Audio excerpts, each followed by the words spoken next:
Bonjour, je commence une nouvelle partie en rapide sur Lichess contre un joueur classé 2298, alors que mon classement actuel est de 2318. On a commencé par une carocane, mais sans que je joue D4. Comme j'ai déjà dit dans d'autres vidéos, le but c'est de sortir mes adversaires de la théorie. Et d'ailleurs là, mon adversaire réfléchit, il n'est pas habitué à ce qu'on lui joue ça. Il vient de jouer G6.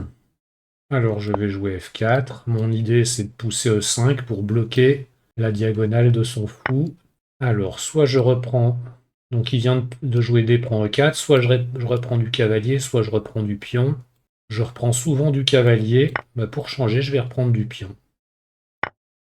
Il prend la dame. Je vais reprendre avec mon cavalier pour ne pas me déroquer. Et je vais jouer C3 pour bloquer son fou. Je me réserve le coup E5 pour après. Donc pour l'instant, ça empêche son autre fou de venir en F5.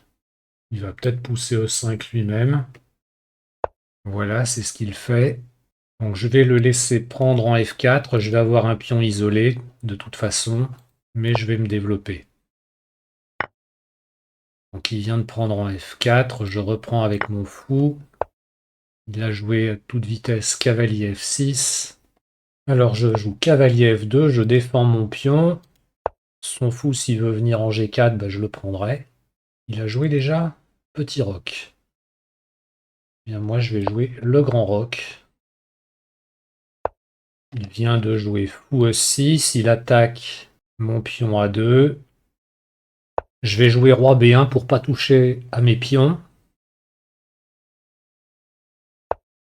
Il vient de jouer cavalier BD7. Son cavalier D7 est défendu par son fou et son autre cavalier. Je vais jouer H3 pour essayer d'avancer G4. Donc il vient de jouer tour F en E8 pour faire une pression supplémentaire sur mon pion E4. Bon, en attendant, son fou est un peu coincé, donc je vais jouer G4. Il faut que je fasse attention, j'ai une ribambelle de pièces ici qui ne sont pas défendues. Il a joué cavalier C5, donc pour attaquer mon pion E4.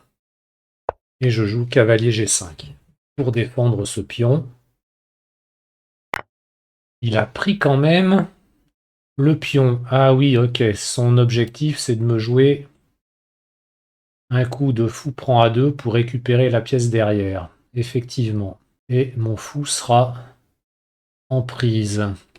Et si jamais je joue cavalier prend sur cavalier prend, je suis quasiment obligé de reprendre le cavalier parce que si je vais prendre le fou, par exemple, il pourra venir me faire une fourchette. Bon, allez, tant pis. Il veut récupérer 3 points, moi je vais prendre son fou. Bon, il peut jouer tour prend cavalier, ça va m'embêter. Parce qu'il y a encore mon fou en prise de l'autre derrière. Voilà.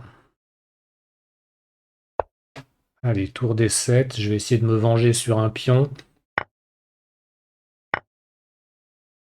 Et finalement, on est égalité matérielle, donc je m'en sors pas si mal. Je pensais que ça allait être pire. Donc s'il veut pas que sa tour A8 soit condamnée à la passivité, va falloir qu'il avance son pion.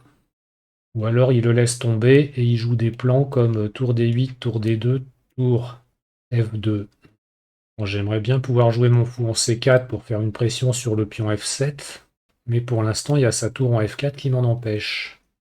Et je ne peux pas jouer B3 puisque il va avoir fou prend C3. Alors je peux peut-être essayer de passer par G2. Il va peut-être pousser C5 et je pourrais jouer éventuellement fou D5 ou tour F1 pour échanger cette tour qui me gêne. Allez, je vais essayer ça. Donc je pense qu'il va essayer de défendre son pion, voire l'avancer. Mais je vais jouer tour F1 pour me débarrasser de cette tour qui me gêne. Il est quasiment obligé d'échanger, sinon je peux prendre en F7 derrière.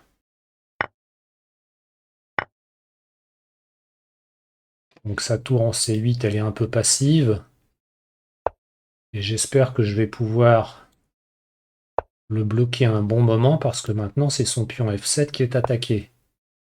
Allez, je joue tour C7, je maintiens la pression sur F7 et j'attaque son pion C6. Il décide d'abandonner.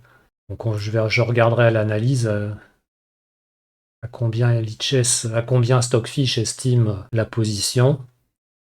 Mais c'est vrai que j'ai beaucoup plus de mobilité que lui. Bien, j'espère que cette vidéo vous a plu. N'hésitez pas à vous abonner, à me mettre des pouces. Vous pouvez me laisser des commentaires aussi. Je me ferai un plaisir d'y répondre.